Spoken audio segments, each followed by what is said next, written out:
this is a system that is very, very protective over what's said about it, which means that the truth doesn't get out. And I hope that through my experiences and talking with people like you, the truth does come out and that we can inform people. And I'm not about trying to dissuade people from doing a PhD.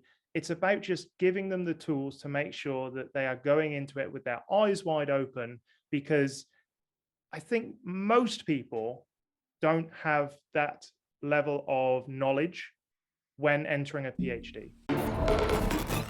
Hello, everyone. Welcome to the Scientist Podcast. I'm your host, Akram Al Wahabi, and today's guest is Dr. Andy Stapleton. His background is in chemistry, which he did his postgrad studies and postdoc. However, he decided to take a totally different role after that, which allowed him to help thousands of people who watch him on a weekly basis. I'm a big fan of his, and I'm sure that you will be too after you listen to today's podcast. So, without further ado, please subscribe the podcast, and let's get to today's episode. First of all, Dr. Andy, thank you very much for being here today. I appreciate you joining the Scientist Podcast. My name is Akram. This is the first time we meet, actually. Yeah. Yeah, and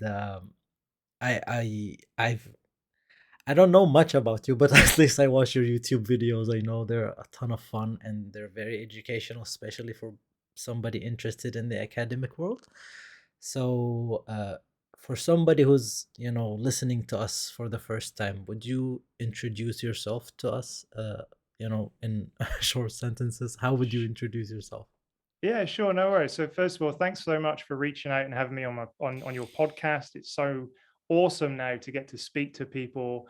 And the what I do and how I got here is, I guess I'm a disgruntled academic that tried to find a path in life, Yeah. and I tried so many things, and for some reason, the YouTube gods, the algorithms that control YouTube, rewarded me for videos about honest PhD advice and experiences. And I saw that. And for the last 2 years, I've doubled down on that sort of content. And I've grown now an audience of nearly 100,000 subscribers, over 6 million views. And I love it. I love the fact that I can help people through their academic career. It's a card that I was dealt, and I couldn't be happier. So now I guess I'm a YouTuber. I've got some blogs as well, but full-time content creator, that's my job. And my mission ultimately is to help people make informed decisions about whether or not graduate school, PhDs, and research, a career in research is for them. Well, thank you very much. And like we talked about this a little bit earlier before we start recording on the podcast. Like, Mm. it's very important to be able to talk freely and to actually give advice for people that are interested in joining this field without knowing the other side that people don't usually mention, right? Yeah, that's right. Like you Yeah. said, we talked before, and no one can speak, well, very few people can speak freely about the realities of academia. If they were to truly say what they whisper amongst themselves in the corridors, in tea rooms, in a Yeah. public forum, the universities, or even ex-academics who work in different industries, I think, would face some sort of retaliation from people in their profession, and at worst, if you work in a university, you could get fired. I know of people who have said very banal things, very true things about the state of academia while being in an academic position, and they were threatened with being fired. And so this is a system that is very, very protective over what's said about it, which means that the truth doesn't get out. And I hope that through my experiences and talking with people like you, the truth does come out and that we can inform people. And I'm not about trying to dissuade people from doing a PhD. It's about just giving them the tools to make sure that they are going into it with their eyes wide open, because I think most people don't have that level of knowledge when entering a PhD. Uh, I'll tell you, personally speaking, I didn't. I didn't have any kind of information, at least not Yeah. this kind of information. But I would like to ask about you. Like, I heard your interview in another podcast, and Hmm. I you said like you joined the PhD program as a kind of a natural progression for your career. Yeah. Uh, was that just like what was going on in your mind, like when you joined the PhD program? Like, what did you want to get out of it? Yeah, well, first of all, I wanted to live in a sunny country, which I achieved because I grew up and I did my undergraduate in the UK in Swansea, in Okay. Wales, and Mhm. it was cold, drizzly, and my PhD offered me a chance to come to Australia and do solar cell research, and so to me that was a no-brainer at the time. And so, yeah, that was like a huge motivation for me, is to be able to travel to the other side of the world, go live somewhere completely different from the UK, but without having to learn a new language because I'm not very good at that.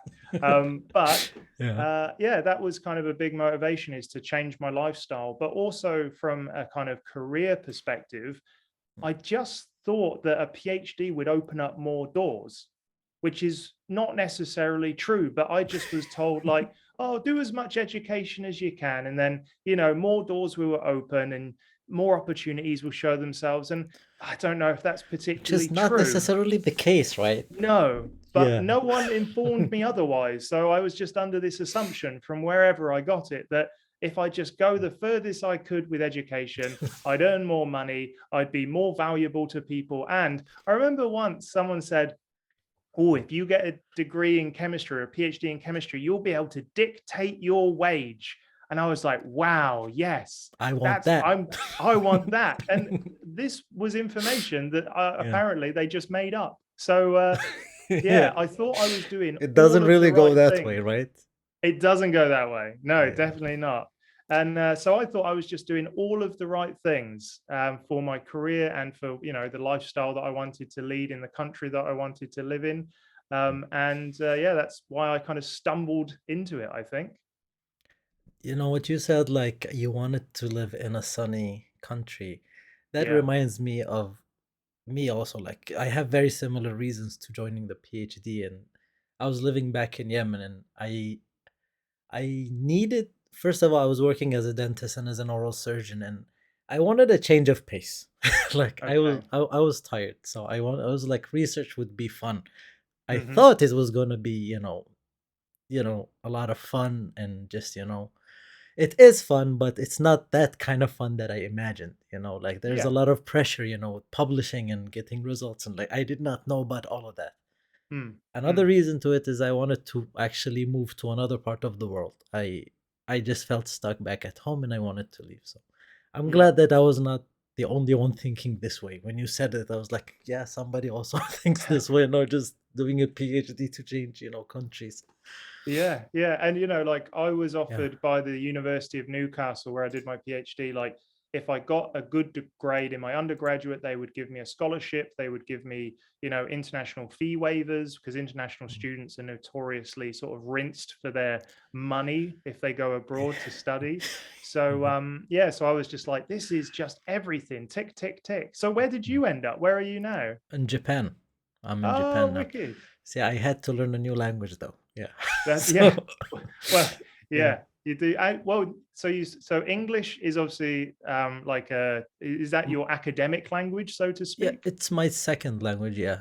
Yeah, I and Japanese is your third language? Third language, yes. Oh, well done. Well done. Well, thank you very much. I'm doing my best. Recently, I've been trying to, read more, books and Hmm. novels in English in order to not forget how to speak English very well.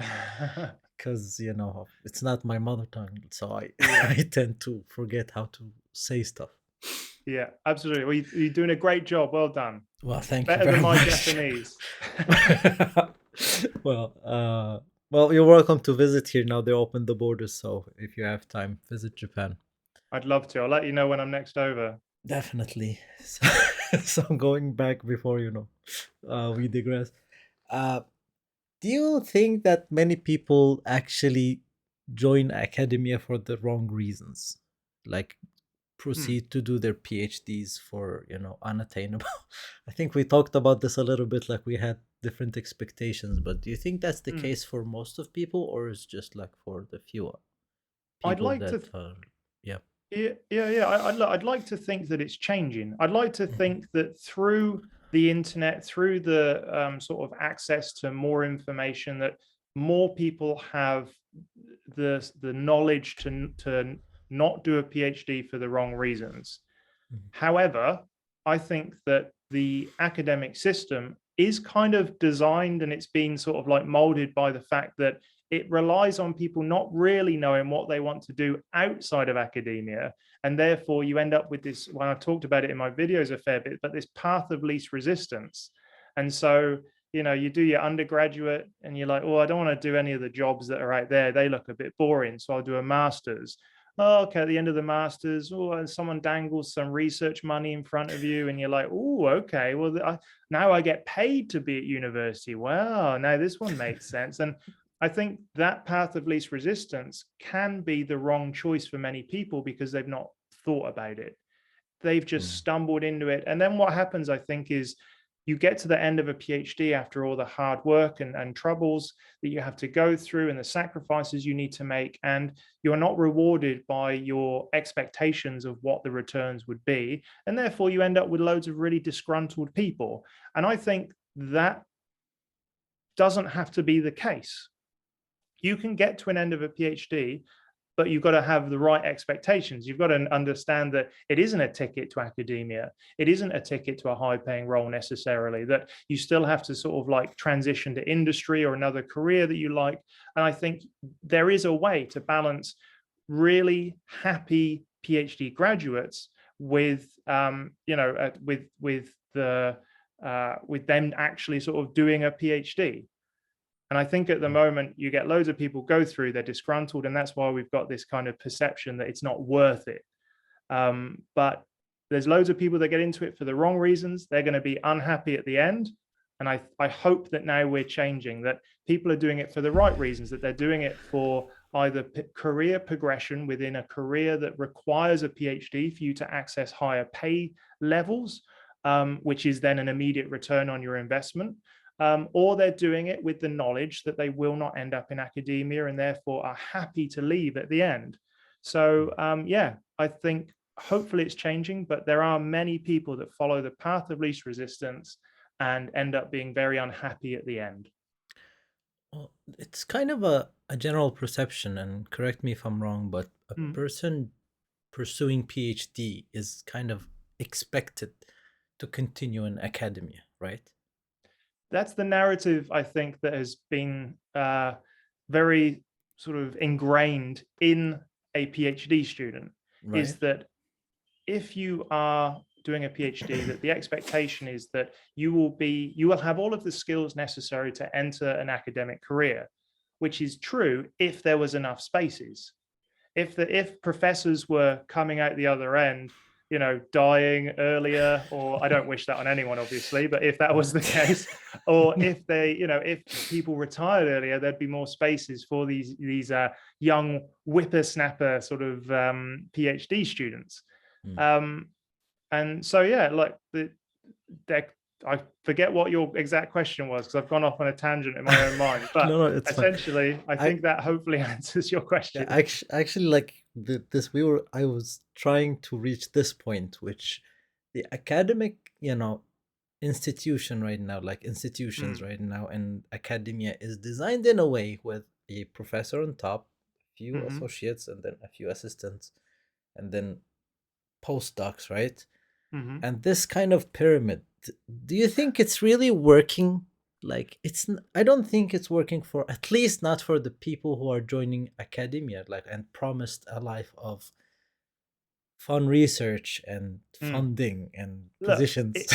Like, it's working. It's working for the people at the top of the pyramid, right? right? Yeah, Which it's not working uh, for the other it's people. not working for the majority of the people underneath. Arguably, I know there's a lot of people that are Yeah. very happy with their research positions, but it's working for the people in power, which is the academic supervisors and ultimately the university that sits on top, right? Like the university is happy because it's been funneled expertise through different professors so that they can apply for grants and therefore get money. So as far as the university is concerned, the system is working perfectly fine.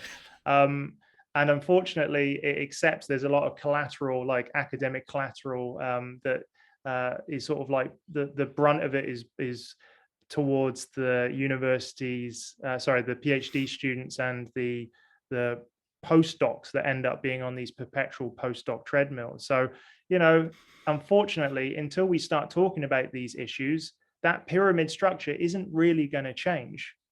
It doesn't look like it's gonna change. Like, to be No. honest, like right now, everybody's just, and to be honest, like people do in their PhDs, if they're not looking ahead, and for me, I was looking ahead, like I really was thinking of career options after my PhD from my second year of PhD.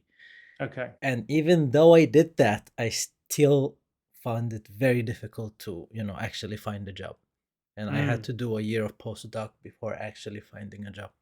Hmm. But I don't know. I don't see it, improving in the near future, at least, because people so far, I don't think that I think maybe this year, especially with the demonstrations, and I think it's in California, Hmm. Yeah. where university staff are kind of protesting the whole system. Yeah. But yeah, like everybody's just kind of takes it as a, how do you call it, a given. Like this is how Yeah. things are supposed to be, right? Yeah, absolutely. And the academic system is like a slow, archaic moving beast. Like it's not in a rush to change because it doesn't need to. In terms of the fact that it's satisfying what the university needs from it and what the professors at the top need from it. So it is tough, and like I'd love to see, and we are seeing it. I think we are seeing universities adopt. I've heard it called different things, whether it's the industrial PhD or PhD 4.0, or whatever they're calling it. But essentially, it's industry focused research, um, and I think that's happening because the university can get money from a different revenue source, which is industry. And so, that's their motivation, right? Bring in the Yeah. money as much as possible. And if they can scam it out of, well, I say scam it, that's a harsh word, but if they can scam it out of industry by saying, oh, we'll do research for you and you'll be able to commercialize it and you'll be able to make loads of money, then potentially that's why they're moving to this new sort of like industry PhD or whatever they want to call it. But that's the only direction I've seen a PhD take in the last 10 years. And I wonder if another iteration will come about in the near future. But like you said, unless there's a catalyst for it, either through protests, through the PhD students being more informed so they can ask for certain conditions to do a PhD. I don't see it happening very soon, but we are the catalyst. We are the change. Hopefully, right? Yes. Yeah. Oh, uh, so going back to PhD and research, like can you Yeah. tell us a little bit about your research that you did during your PhD? Like what Yeah, sure. I think I heard, I wrote some notes here that you did Mm. some work with explosives. Yeah, so my explosives What? was after Yeah. my PhD. I got a job in industry as an explosives chemist. Okay. So that was after my PhD, and it was a really nice welcome break to actually work in industry. I was in a big dirty hole in the middle of Australia, so it wasn't really what I wanted to do in the long term, but it was a fantastic break from academia. Hmm. But my PhD was creating a solar paint. So using semiconducting nanoparticles, so microscopic, little polymer plastic conducting balls in an ink that Hmm. you would paint onto a roof and then seal with heat and then put on different layers and turn it into a solar cell. So my specific thing was to create the solar paint that would become the active layer of the solar cell. So the bit that absorbs the light and turns it into electrons. That was my job. So we were tasked, I say we, I was tasked as a PhD student Yeah. to take this paper that was like a seed paper. They had shown that they could get this to work, but really, really poorly. So it was like 0.0008% efficient, like so bad. Yeah. But my job was to see if I could increase that. And I did by like a couple orders of magnitude throughout my PhD. And then we explored other different materials to get the solar cell efficiency up. So it was my PhD was part material science and part sort of solar cell manufacture and solar physics sort of combined so that I could, create the materials and test them in a solar cell. And the research is actually still continuing, which I'm a little bit proud about because I was the first person Nice. in the university to do this particular thing, and now it's spun out loads of different kind of students and projects from what I did. So there's a little bit of me that still finds a bit of pride in that. Mhm. I think that's a very important part, about research that actually can, you know, be reproduced and continue. Yeah, Because, some papers are written just to be written, which is which is another problem in academia. Uh, yeah, absolutely. Publish or perish is a culture that we have in academia, and it Hmm. leads to many papers that are just written, and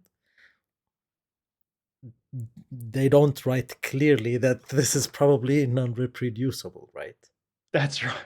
It's you know? particularly bad so I was in the materials and nanomaterials and Mm, nanotech world for a while, and that mm. was notorious, is that people would do one thing once, publish it, and just not say that they'd only done it once.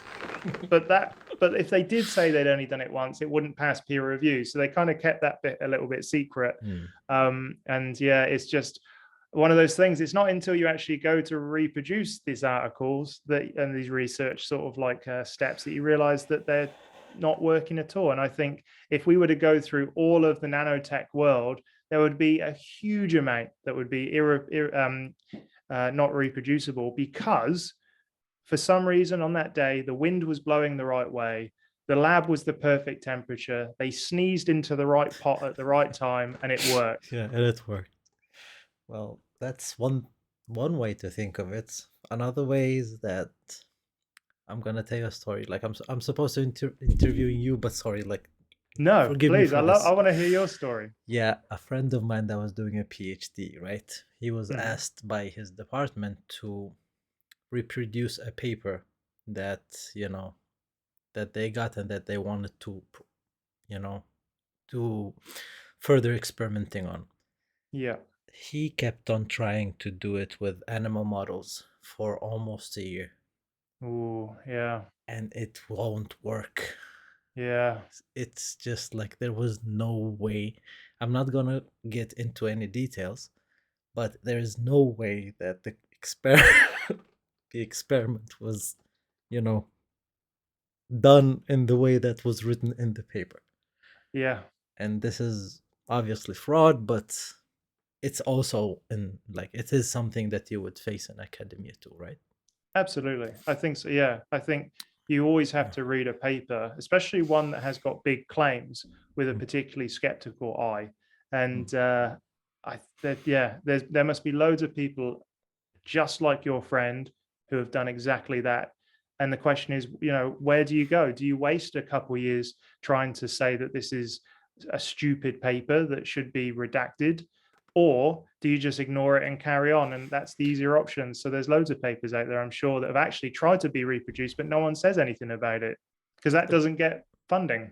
but the problem is when a PhD students get asked to do this kind of thing, right? Mm. And now Hmm. you're wasting, if your PhD is supposed to be finished in 4 years and you waste a whole year doing Yeah. this useless experiment, then it's a disaster. But Yeah. anyway, sorry, I digress. I That's digress. all right. I- That's all right. It's an yeah. important point to make.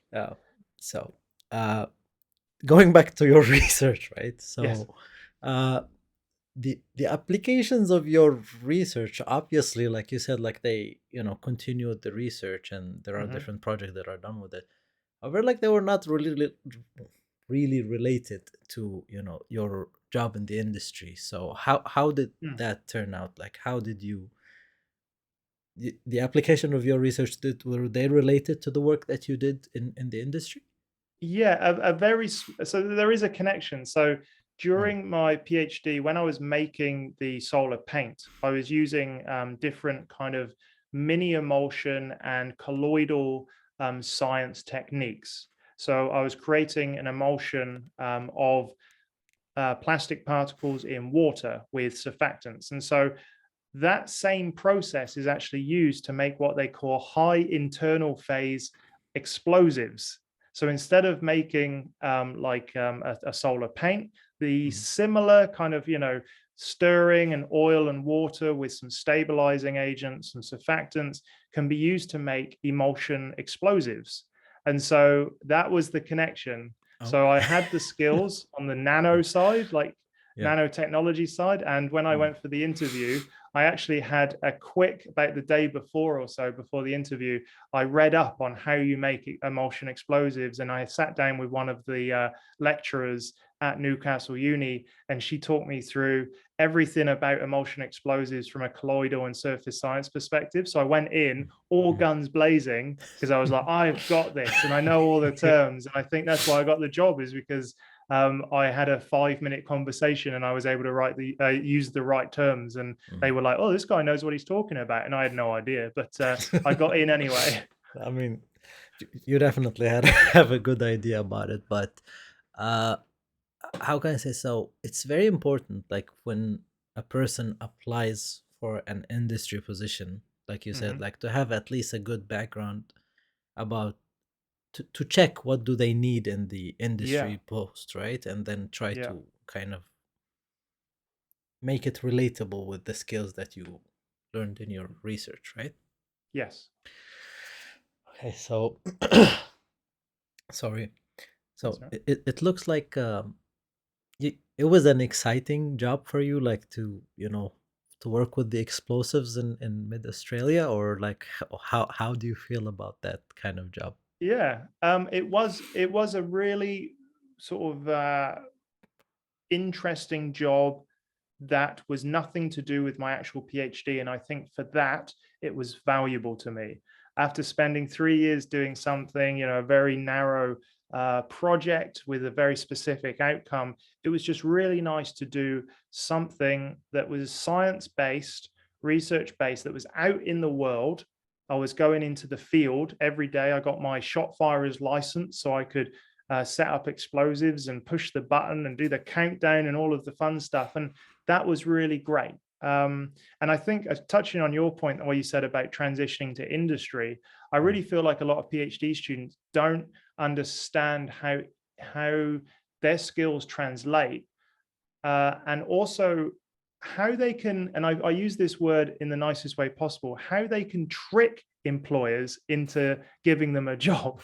You know, as PhD students, we can take on loads of information, distill it down quickly. And so just having a quick conversation with someone in the field that you're applying to, the industry you're going into, just build up that vocabulary, build up that kind of like sense of what they want, and then just spill it back at them when you have the interview. Like, it's mm. that easy. I guess it's manipulation in a way, but as PhD students, it's Yeah. really easy to get that information and also then give a presentation at the interview with the stuff that you've just learned about that role or the position or the industry. And that's essentially what I did. And yeah, linking it to as many skills as you can that you've built up throughout your PhD, and they'll want to hire you because you're clever, you're articulate, you've got the right skills, you've got all the words in the right Mhm, order. mm. And I think, yeah, a lot of PhD students don't necessarily know their worth, which is unfortunate.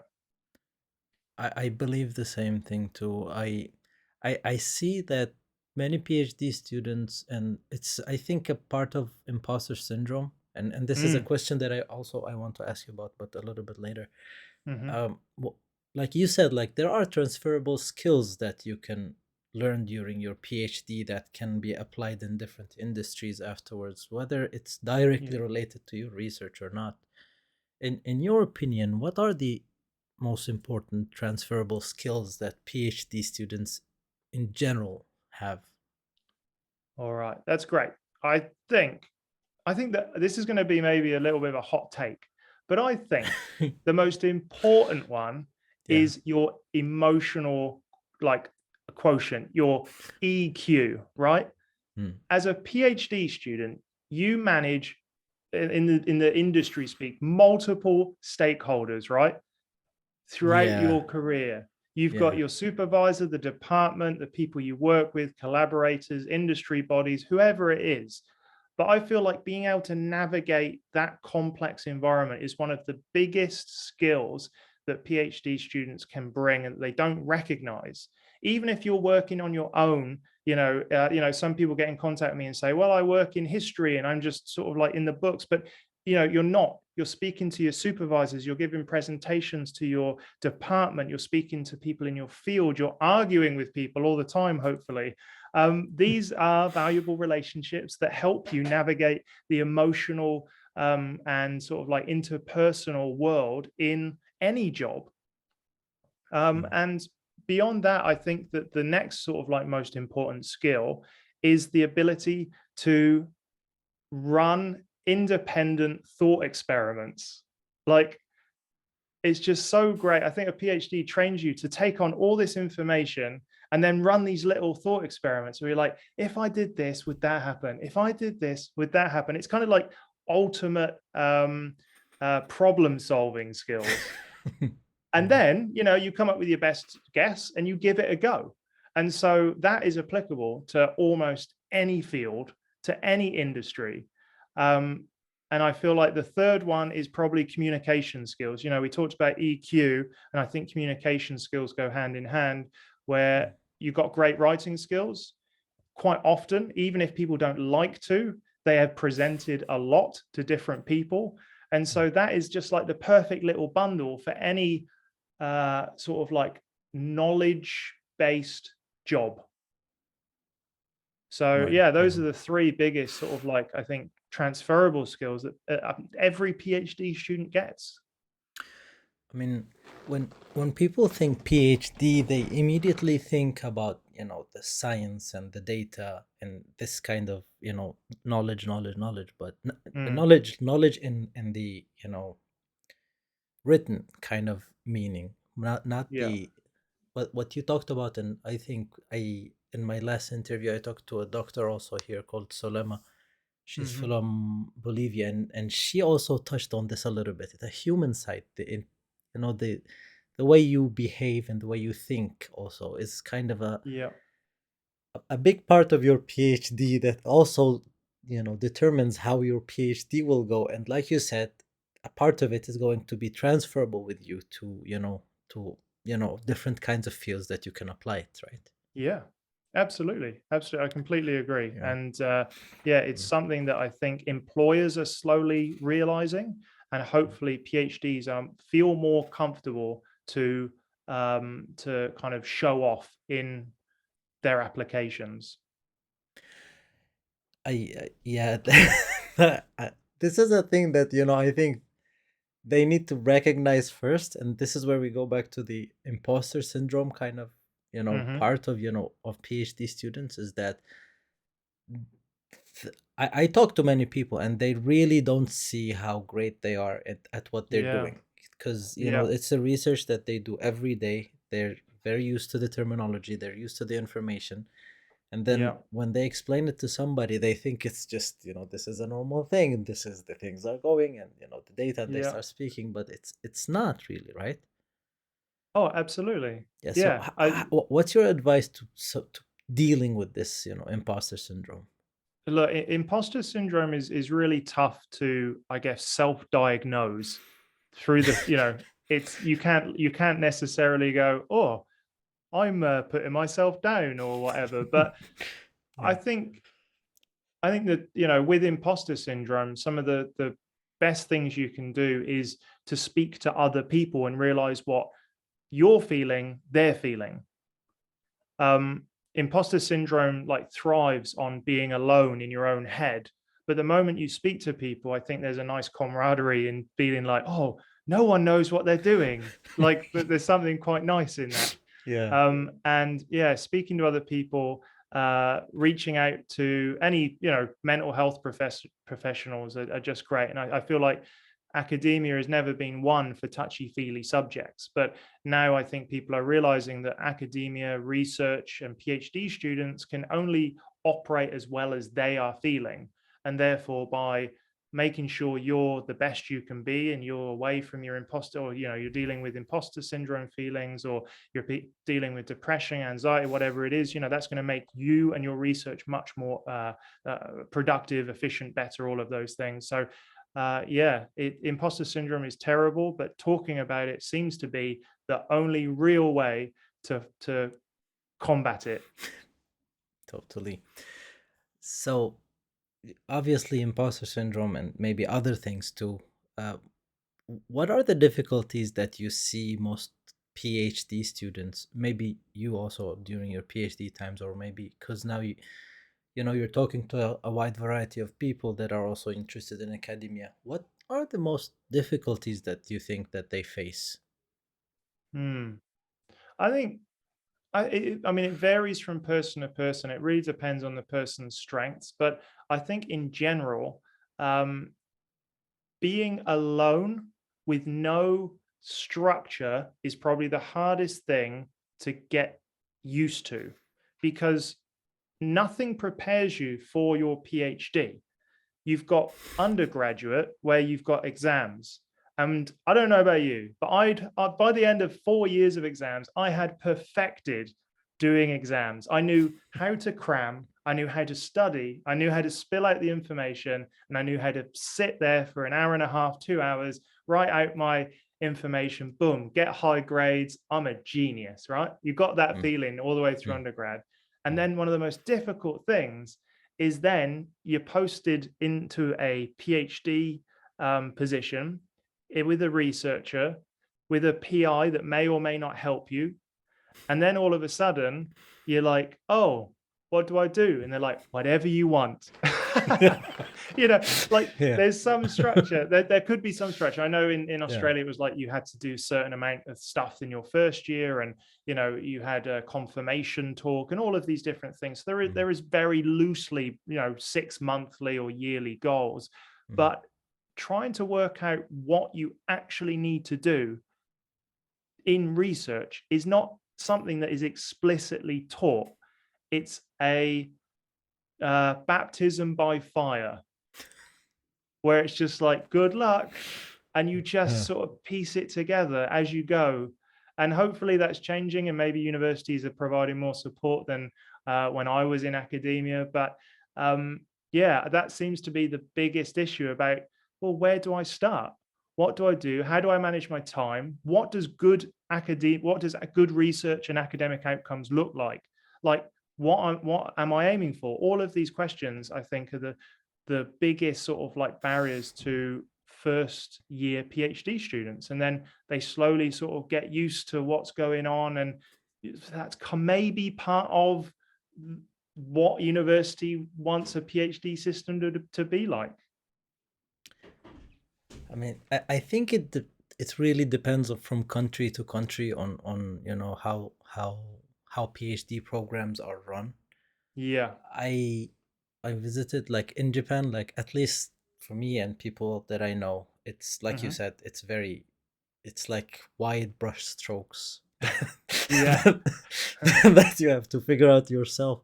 Yeah. But I talked to other people, like I visited Stanford, and they had a much more structural, kind of programs, Yeah. which kind of make sure that you graduate and know what you're doing. But for the majority of people I know and people who are not in Stanford, you Mm. know, it's like what you mentioned, like you just have to kind of find your way in the darkness and Yeah. ask Yeah. and try to figure it out. That's right. And that's where the imposter syndrome comes from, is because no one wants to admit that they're terrified and they don't know what's going on. But that's Hmm. exactly how everyone feels in the early stages. And yeah, touching on the like American system, it's not something I've had a lot of dealings with, but it comes up quite regularly in my PhD comments about people, you know, informing me what it's like. And there's much more structure, I think, in the earlier days where they have coursework, where they have to pass certain exams for the first sort of 3 to 4 years. And then the back 4 to 3 years is research based, as far as I can tell. Hmm. And so hopefully the coursework helps prepare them for that. But I've not yet seen any evidence that suggests that they are any more prepared because of the previous 4 years. But yeah, feel free to comment on my YouTube channel and let me know, whoever's listening to this, because it's still a little bit of a mystery to me. It's quite interesting how, schools usually have, they different schools of thought, right? But for PhD, it's all kind of universities have this kind of loose definition of a PhD program, that your supervisor or your professor is the one who dictates Oh whether you yeah, graduate or not. yeah, And it's painful, isn't it? Like that it you can feel that be. your future. I mean, many people got, I don't want to say the word, but and they're kind of destroyed, their life destroyed if they had a bad supervisor, right? Yeah. So it's I don't know, like, in your point of view, what's the what's the best way to deal if you're if you Oh. face this kind of situation? Yeah, look, that's probably the toughest thing to navigate, which is a bad choice of supervisor. Now, I was very fortunate. I've always actually been on projects where I've had multiple supervisors or research leaders. In my PhD, I had three, which meant that if I fell out with one of them, and I did fall out with one of them, I had another two to back me up. So I actually changed my supervisor, my primary supervisor, from someone who we didn't get, for some reason, I can't even remember why, but we just didn't get on personally at one point. Mhm. And so, as a professional relationship, it was brilliant. They provided me with everything I ever needed as a PhD student. They were very supportive, handed me back all of my stuff incredibly quickly in terms of, like, marking my theses and my papers. But for some reason, that relationship soured and I moved to another supervisor. And I guess that's always one thing I lean on when I give advice around supervisors, is ensuring that you're not just relying on one person if you can. Having co-supervisors, having multiple people in your leadership team, I think can really help minimize the risk. But it does happen where people have one supervisor and it all goes wrong, and your supervisor doesn't support you in the ways that you need, and it all goes wrong. And there's not much you can look. It's one of the risks, isn't it? You have to do your homework before going in, but you can't predict everything, and sometimes it just goes wrong. And I think you just have to work out at what point in your PhD you are, and whether or not it makes sense to change supervisors, just leave that project altogether and try a different supervisor with a different project. Whenever there's been issues with supervisors at the research institutions I've been at, there's always been another researcher who has been able to, like, absorb lost PhD students. So I think even within the same department, you've got Yeah. the people that can help out. So they see you, Mm, split your relationship sour with mm. another supervisor, and they kind of go, oh, come with me. And I think there's always those kind of good Samaritans in Mm. every department, and maybe that's your best option. Well, hopefully, yeah, people who are in similar situations, and who might be listening to the podcast, would actually Mm, benefit from this, piece of advice. But yeah, it's a uh, tough time. but like you mentioned in the beginning, like the best thing to do is to do your research before joining the PhD program, because Mm, once you're in, it's a bit of a tougher job to kind of fix it from that point yes. on, right? Yeah, yeah. And I think maybe that's why a lot of people choose the path of least resistance, because they know who they're working for. Quite often, people end up doing their masters and other research like under the same supervisor.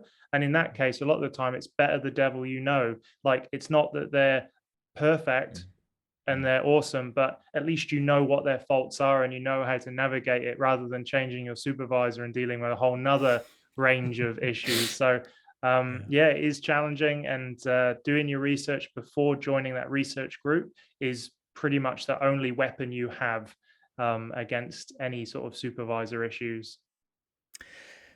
Okay, so yeah, this leads us to my usually final point that I Mhm. ask my guests, which is like how, I mean, you already mentioned it like right at the beginning, is that you're not trying to ask people not to join PhD programs, but to Mhm. actually uh, do their diligence, kind of Yeah, searching for information and knowing what they're getting themselves into. So what yeah, would be your advice to them other than do your research before and watching your YouTube channel, of course, to get that's right. as many Binge information as possible? all of my All content. of my videos, yeah. Yeah. Um, so advice, I mean, I think the broadest best advice is to ensure that you are doing a PhD, or you're doing your next level of education for the right reasons, and those right reasons are different for everyone. So sometimes I suggest, and even I've done this on myself before, before starting this YouTube channel, but just do like a simple SWOT analysis on yourself, which is, what are your current strengths? What are your current weaknesses? What opportunities do you have in front of you? And what threats are there that could potentially sort of derail you? And just by going through those simple questions, you can quite often identify whether or not a certain pathway is suitable for you based on your current strengths. If your strengths are research and analysis, and you do really like going into really complicated questions and getting into the details, then maybe a PhD is right for you. But that is not the case if your threats are that you're financially unstable at the time, because a PhD is not going to help you if you're financially unstable. Another threat could be that you don't really have supportive networks around you at the time that you're choosing to do a PhD. So yeah, really understanding your current situation, really understanding what you're good at, what your weaknesses are, where you need support, your threats. I think that's probably the best thing someone can do. Just spend like an hour really delving deep, and then I think that can help you. And if you can, do it with someone that you trust, because they can quite often see things in you that you're not willing to admit yourself. Mm. And so, that's a really good way of just making sure that you are making the right decision. And I've done that exercise a number of times for different things when I was leaving academia, when I was starting up the YouTube channels or doing other content stuff. During my startup days, those SWOT analysis are a really simple framework for just making sure that you think properly about something. And yeah, that would probably be my biggest bit of advice, is work out if it's really good for you by just doing a simple SWOT. Thank you very much, doctor, and I appreciate all the information that you shared with us today. I definitely would have learned a lot, just from this conversation had I listened to it before joining my PhD. But yeah, hopefully people who are listening today, who are going to listen to the podcast, are going to learn things.